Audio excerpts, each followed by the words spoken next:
In the softball finals right now, we have OU and Texas, two teams who are going to make that transition from the Big 12 to the SEC. But flipping it to the Oklahoma State side of things, and Tyler, I'll start this question with you. From the football program or the softball program, who benefits more from OU and Texas departure to the SEC? Uh, to me, this is actually an easy question enough. I think football definitely benefits the most. I think this hurts softball. Oklahoma State, Oklahoma, and Texas together kind of propped up the entire Big 12's RPI numbers.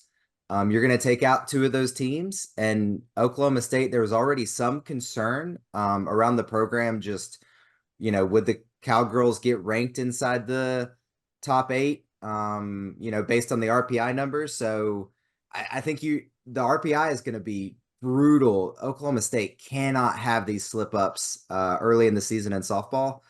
And also there's less in chances to get these impressive wins. You can't beat Texas and Oklahoma, in a 3-game series. So the softball team already made it to the World Series with Oklahoma and Texas. That didn't stop them. So I think softball is the team that it's actually hurt the most by this. Yeah. I think the question is, what do you mean by hurt, Jawan? I mean, if you're talking about just on-field success or status with the selection committees, then everything Tyler said was correct. But let me tell you, the departure of Oklahoma and Texas hurts the OSU athletic department, which de facto the OSU football program. Yeah, the Cowboy football program has an easier road to success, reaching the Big 12 title game, making the college football playoff.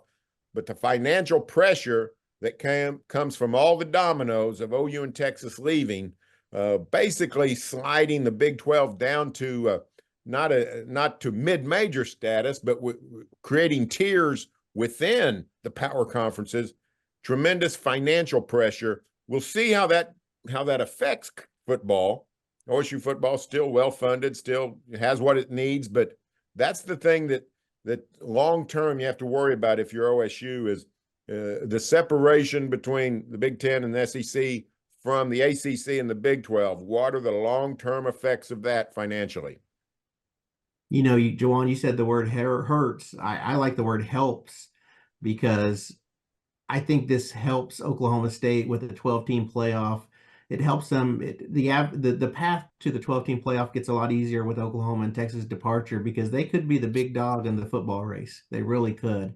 And but going back to hurts, yeah, I agree exactly with what Tyler said. It really hurts the softball, the RPI. I mean, it's good that Oklahoma State and Oklahoma are going to play a softball game, a non-conference game in the season at Hall of Fame Stadium, or excuse me, not Hall of Fame Stadium, at Devon Park. That's what's going to happen, and I think that's going to be really good for them as well. So, but yeah, I think Kenny Gajewski, he's going to really have to bolster that non-conference schedule to jack up that RPI so he can get a super regional. The path to a super regional, the path to playing home games throughout until you get to Oklahoma City is going to be a lot more difficult because he won't have Oklahoma and Texas on the schedule. He won't have 6 games built in on the schedule that'll jack up that RPI. One thing to remember on the softball side, Sooners have been the dominant force for a long time. Texas dominance in softball is a relatively new thing. The last 3 or 4 years under Mike White, the Cowgirls were flourishing under Kenny before that, and the addition of Arizona State, Arizona, and Utah, particularly the Arizona schools, can help in that regard. It's not going to make up for OU and Texas, but the Big 12 did a pretty good job softball-wise fortifying the conference. So if Kenny just beefs up the non-conference schedule some, he can alleviate some of the pressures that this departure causes.